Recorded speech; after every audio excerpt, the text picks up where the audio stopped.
Alright, ladies and gentlemen, welcome back to another video. Today we're going to be talking about a YouTube comment that just came in, and it said, I have $5,000, should I buy a Tesla and do delivery with it?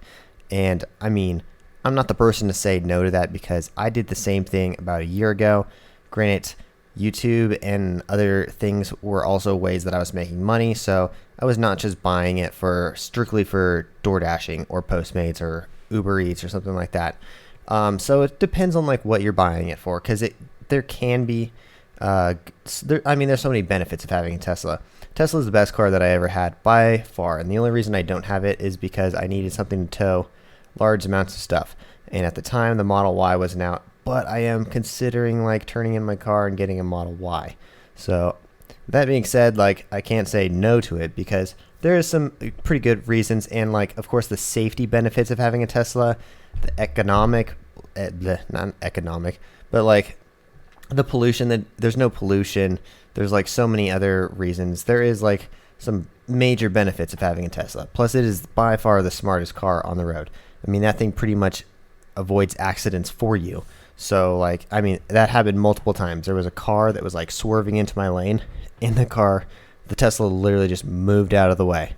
I didn't do anything. So there's a ton of benefits of having a Tesla, but the one thing that you got to consider when you're driving around, other than gas, is your wear and tear on your car. So if you're getting a new car like this, anytime you drive something off the lot, it's going to lose a ton of value.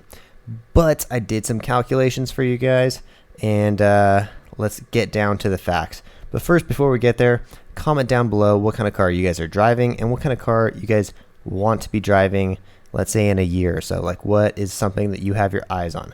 I know the other day in my video I was just talking about how much I'm in love with the new Toyota Supras, so that would be a great car to have, but it's not something that I'm going to be driving around just yet, you know.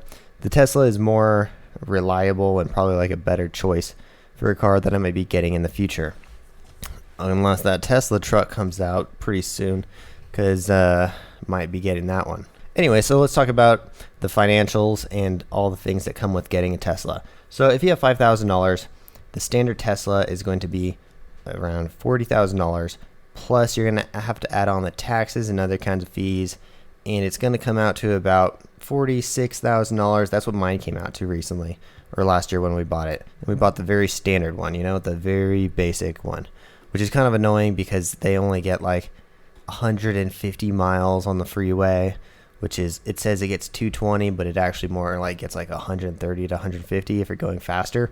So that was like the one downfall of having the Tesla, is so many times you have to stop and supercharge, but you don't have to pay for gas. So let's talk about the financials real quick.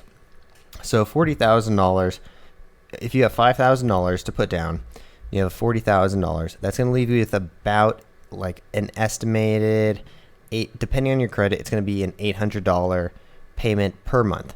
So $800, you can, if you're a delivery driver, just take so I spend about $200 to $300 per month on gas. So you can kind of deduct that. You can, let's say, it depends on where you live, but you can deduct about $200 per month that you're not spending in gas. So that's one major benefit. Plus, you're being more environmentally friendly with the car, so that's also something that's pretty nice about it, at least. And the car is just so fast too. So anyways, so let's say the car, realistically, take off that $200 that you're saving in gas if you're spending that. But if you're doing delivery driving, you're probably spending around, unless you have a Prius or something, you're probably spending around like $200 in gas per month. If you're making a decent living, making around $2,000 a month. So that's what I make, and that's about what I spend. So let's take $200 off. You're going to have a $600 per month payment. I mean, you have $800, but you can take $200 off if you're saving, going from a gas car to an electric car. But let's just say you still have to make the $800, you know? Let's just shoot it on the high end, you know? So $800, you have to make $800 a month, of course, on Doordash, meaning depends on what your rent is going to be, but you could easily make $2,400 a month on Doordash pretty easily. I've done many videos explaining how that is all done, but you're looking at $800. So yeah, you can definitely afford it, but let's look at the long term, okay?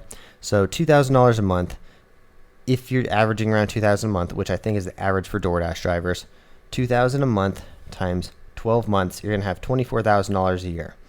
Okay, so I already did the calculations on this, and if you drive a Tesla around for 1 whole year, you're going to be left with about a $32,000 value. That's assuming that the car is in very good condition and there's no like chips or anything on it like that. And that's if you drove 30,000 miles. If you're driving around doing DoorDash and stuff, you're going to drive about 30,000 miles. That is pretty much factual. So if you are left with, you're going to lose $10,000. So realistically, you're left with $14,000 worth of profit, and you have to consider how much you're paying on the car. It's not really worth it if you're, I would say it's definitely not worth it if you're just doing it for delivery driving. But of course, like in my case, like I'm making YouTube videos where I drive around in the car and stuff, and like that's more of my main source of income. So for me, it's going to be a little bit more beneficial, and I'm starting to drive a lot less than I used to. I just do it casually, what I call casual dashing, and I recommend this to everyone who's watching this channel. Whenever you're about to leave, if you're going to go to the grocery store, or if you're going to the gym or something, or if you're going to the mall, and you can log in and get an order on the way. For example, I just went up and I got food up at the outlet mall, and I got an order from Bonefish Grill that took me all the way back home, and I was like, oh, perfect, it's $7. I'm going to take it.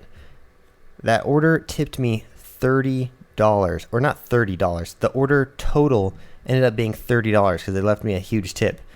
I just went to the mall, spent like $8 on food, and I got paid $30 to do that. So you can take off the $8, and that totally paid for it. That's why I do casual dashing, just because who doesn't want to make extra money wherever you go, you know? Those extra dollars really add up throughout the month, because that's going to be an extra, like $500 if you just do it like a couple times a day, if you're going to the gym or if you're going to the mall. So that's why it could be beneficial, like to have a Tesla. You could essentially pay off your car, or pay your car down. Like let's say you take that $800, you could easily make $800 just by casually doing DoorDash here and there. So in that case, then yeah, it could be totally beneficial, especially if you have like a secondary source of income. It's going to be very beneficial. But again, like I always tell people, I've done the math many times, and the best car is going to be something around $7,000 to $10,000. That's not going to lose any value. It'll lose a little bit of value, but you're talking about a couple $1,000s here rather than like $10,000. So again, like it is, I did some math for you guys. Let me know in the comments down below what you guys think. Personally, driving a Tesla around and like doing DoorDash and stuff was super fun. But yeah, I don't know. I would definitely not recommend it to someone who is only going to be driving around. If you have other sources of income and you're just doing DoorDash casually, you can really kind of count those miles. Those miles don't really count because you were going to drive them anyways. And that's the way that I think of it. So anyways, that's all I got for you guys today. Thank you guys for tuning in, and please consider smashing the like button because it greatly helps out my channel if you guys enjoy these videos at all. And also, if you guys have any topics you want me to talk about on the next video, comment them down below, any questions you have, and please subscribe if you guys haven't yet. We will see you guys in the next one. If you guys haven't yet, please check out my footwear company. It is offaxisacrobatics.com. Use the discount code offaxistanner for 30% off. We'll get you some of the best footwear in the game. See you guys in the next one. Peace.